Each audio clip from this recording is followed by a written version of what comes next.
Look at this. Look at this. My name in drag is Dee Dee Delight. And my name out of drag is Dewey Cosgrove Atienza. My name is Pastor Julie Payne Britton. I use the pronouns she and her, and I am disabled cisgender lesbian. I speak as both the B and the T in the LGBT. I speak as someone who is always misgendered, like all the time.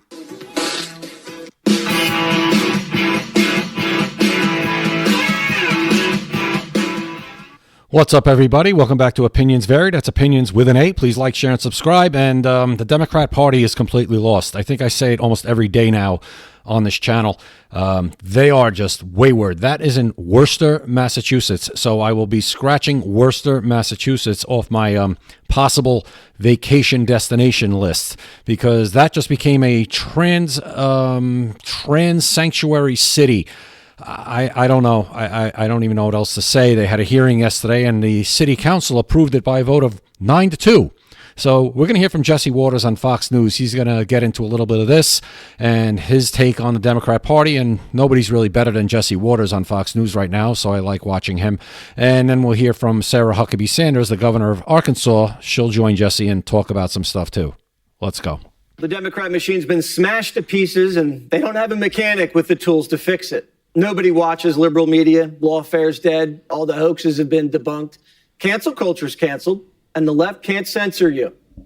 We are all willing to work with anyone who's serious about doing the work of censoring the American people and advancing progress.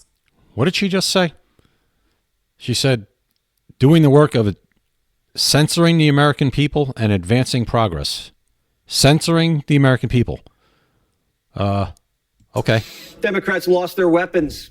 Their protests are lame. The only one getting giddy is Maddow. At a Tesla dealership showroom thing in Manhattan, sort of a big crowd turned out there with very good signage. This is a pretty good one. Bad Doge. I've been wondering if we should why do we say Doge, right? Like, why are we playing along with the joke and their framing of it? There's just as much of a case that we should be calling it Dog-E. That woman makes $15 million a year, I believe, after her pay cut. Or maybe it's over $20 million still. That's what you're getting for $20 million a year, MSNBC. Congratulations.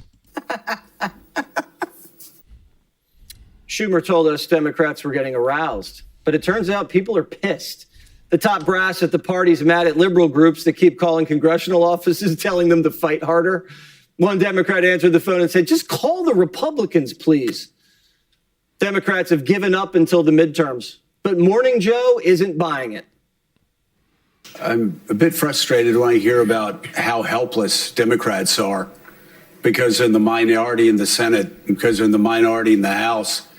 I keep hearing about how poor Democrats are so helpless they can't do anything. No, they're elected, and they're elected to do just this. I mean, the minority in the United States Senate always has power.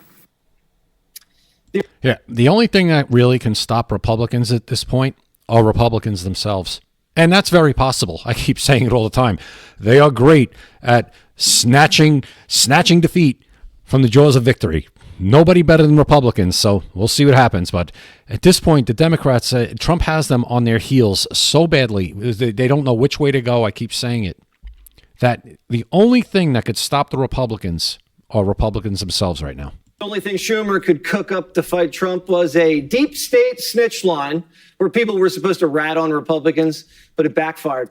Chuck's been flooded with reports of insider trading, relationships with Chinese spies, and complaints about Fauci. Oops. No one's listening to Democrat leaders, so they're calling in their kids for backup. Tim Walz's daughter's on the front lines. Signing an executive order that pertains to 1% of the population is not protecting women, and it's loser behavior. I have never felt unsafe around a trans person. I have felt unsafe around men. Okay, so she wouldn't feel safe. She would feel safe by the one we saw in the beginning. Obviously, a man dressed, some crazy makeup on, whatever. And if he walked into the ladies' room while she was in there, she would feel perfectly safe with that person. Sure, you would. So maybe let's deal with that.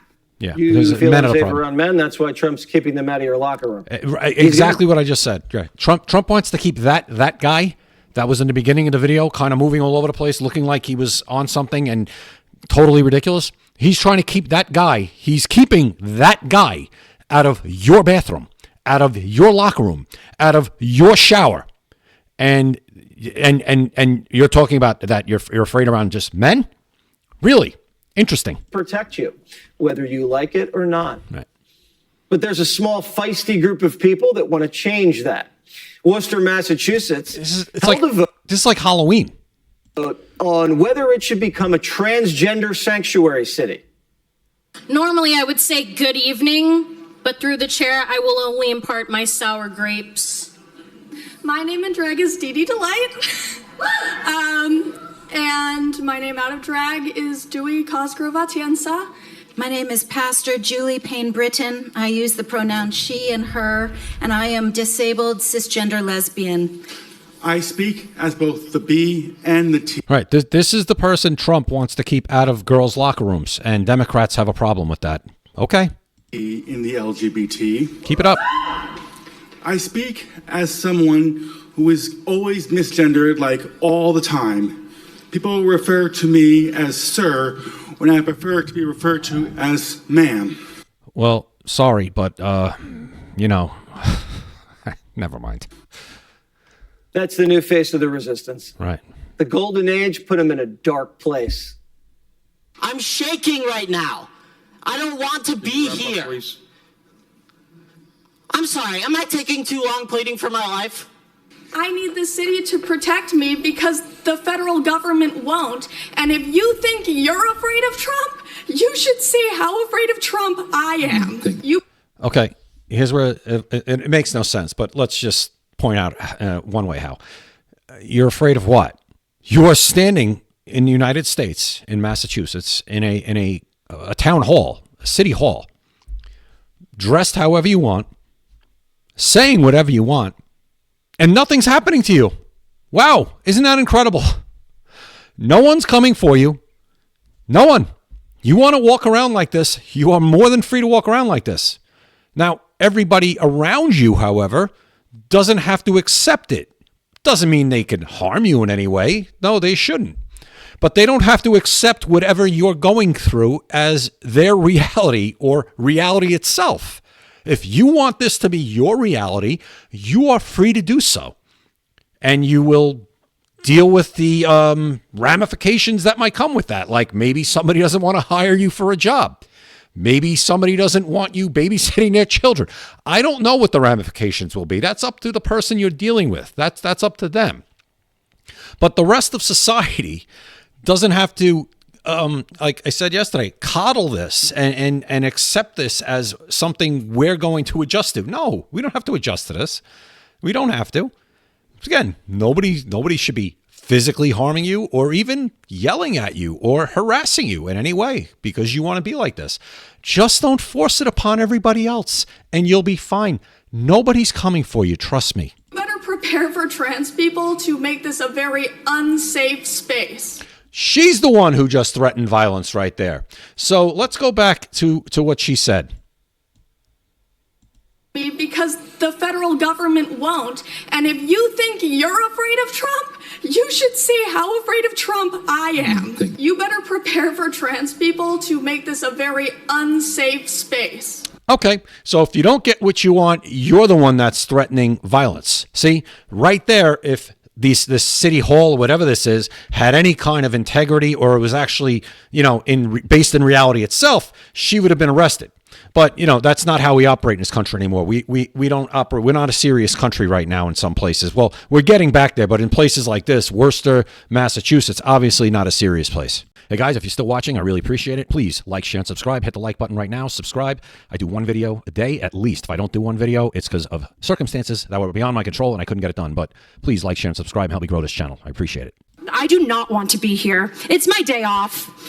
Everybody says they don't want to be there, but there they are. Want to spend an hour applying glitter on my face so that you will hear and see me. Can you look at me and tell me how many of my... This is performance art. This is a fake narrative. This is fake outrage. This is a completely fake narrative that these individuals are in some sort of danger. Completely fake, and they know it too. This is performance art. Friends need to die before you do anything? Please wrap Look up. at me. Okay, we're all done here. Pathetic. We're all done. Come on. See, right there, that person should be removed from that hall. And it wouldn't be a drag show without a musical number.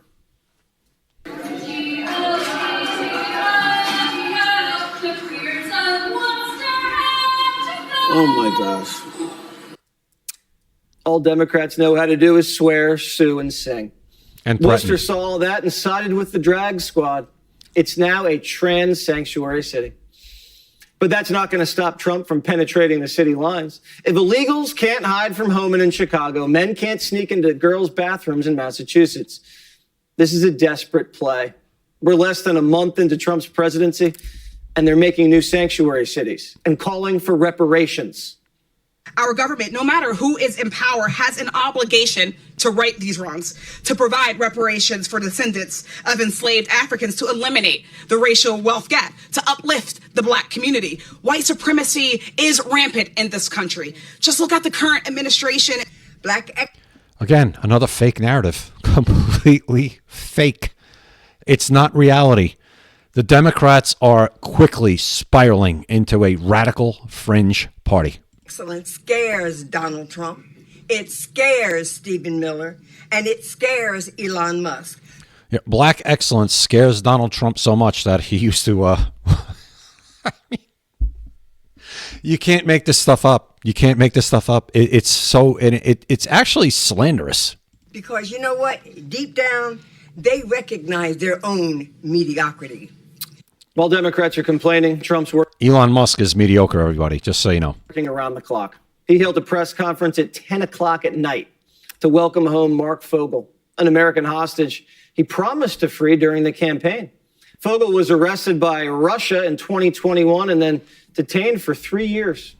Biden couldn't get him out, but Trump brought him home in less than a month. Fogel sung Trump's praises while holding a can of beer from his home state of PA. I feel like the luckiest man on earth right now. And I want you to know that I am not a hero in this at all. And President Trump is a hero. A second American prisoner was just released from Belarus earlier today.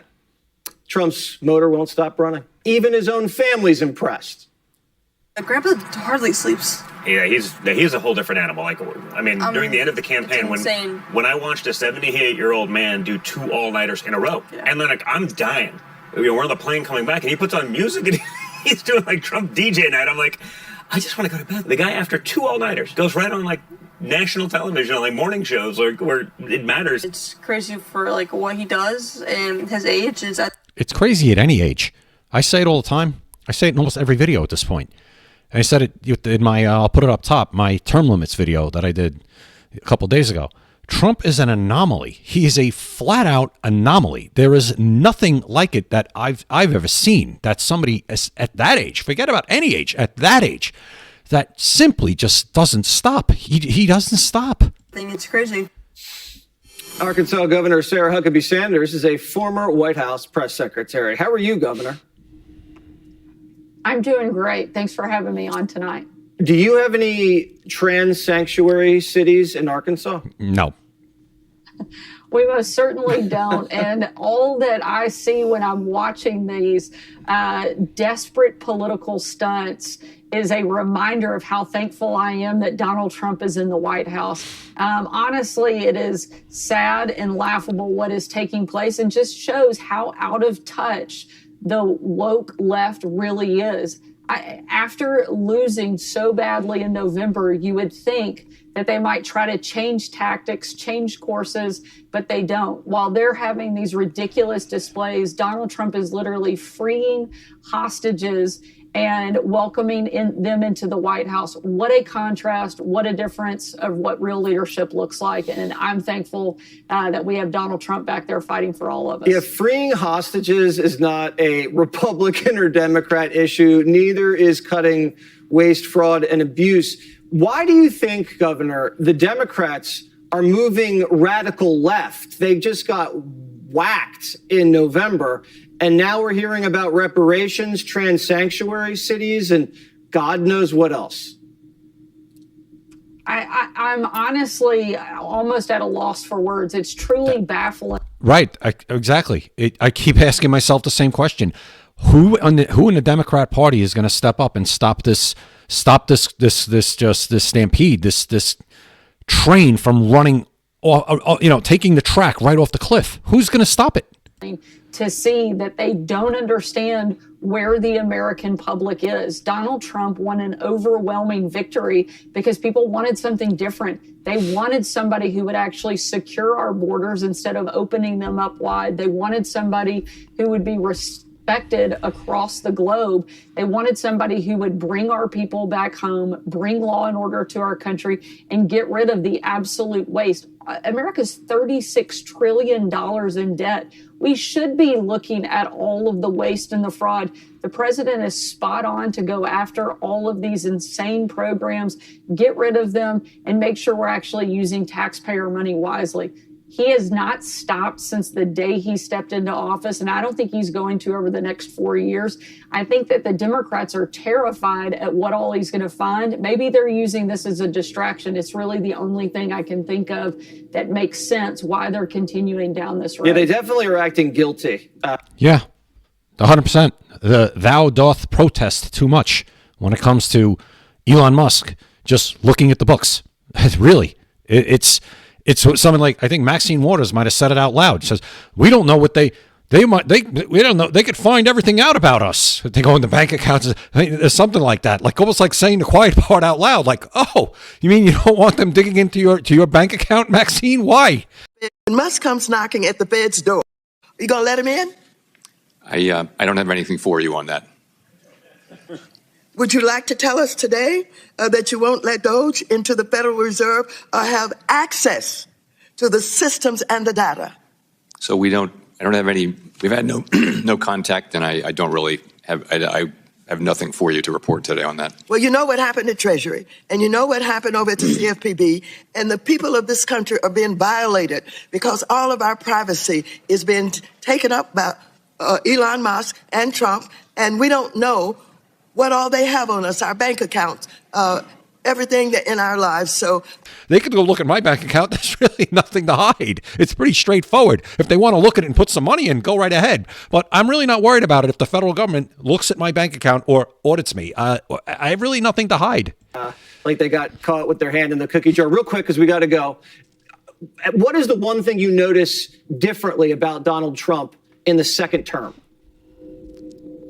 Look, I think this is a person who now has been there and has experience. He is moving at a rapid lightning speed at which Joe Biden didn't do in all 4 years of office what President Trump has already been able to accomplish just in the first few weeks. I think this is a person who is motivated and has a very clear priority list, and he's going to get it all done and get it done quickly. All right. Yeah, totally agree. And she was an outstanding press secretary, by the way, Sarah Huckabee Sanders. Trump hires great ones. I mean, Sean Spicer, after that, I mean, Sarah Huckabee Sanders, Kayleigh McEnany, and now Caroline Leavitt. I got to be honest, I didn't think she was going to be as good as Kayleigh McEnhaney, but she seems to be outstanding, and she's 27 years old. Just great personnel choices by Donald Trump. Usually he does that. Getting back to these people in the beginning of the video in that town hall, I'm not making fun of them. I actually feel bad for them. There's something not right, and they need help. I'll give you an example. Real life experience, stuff that I learned. Many of you know, if you've watched this channel for a while, I was a police officer, retired, 25 and a half years. If you're new to the channel, I was a police officer, 25 and a half years, retired about 3 years ago. One of the first things I learned in the academy, way back, when we were talking about emotionally disturbed persons, we called them for short EDPs. And one of the first things they told us is they say the misconception is that people, if you roll up to a scene and you have somebody acting crazy and they're telling you that they see a dragon and that they need to get away from the dragon because the dragon's going to burn the whole city down or burn them. You don't play into it. You don't play into their delusion and say, oh yeah, I see the dragon too and I'm going to protect you from. No, You don't play into the delusion. That doesn't help that person. You just basically try to get them the help they need and get them out of the situation, or try to get them somewhere where they stop seeing the dragon, so somebody could help them stop seeing the dragon. That's your goal. With what's going on and what has been going on is we're not stopping people from seeing the dragon. We're saying, yes, this dragon exists and we're going to help you with it. And look where that's gotten us. Now we have this going on where people are, I think a lot of it's theater, but I guess there are people that are genuinely afraid.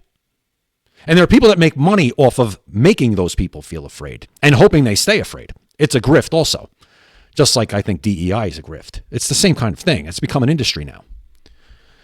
But we're really just sliding in a bad place in society when we allow this to happen. And is somebody, Donald Trump has the courage to just say, I'm stopping it. I'm not playing into it. I'm stopping it. That's great.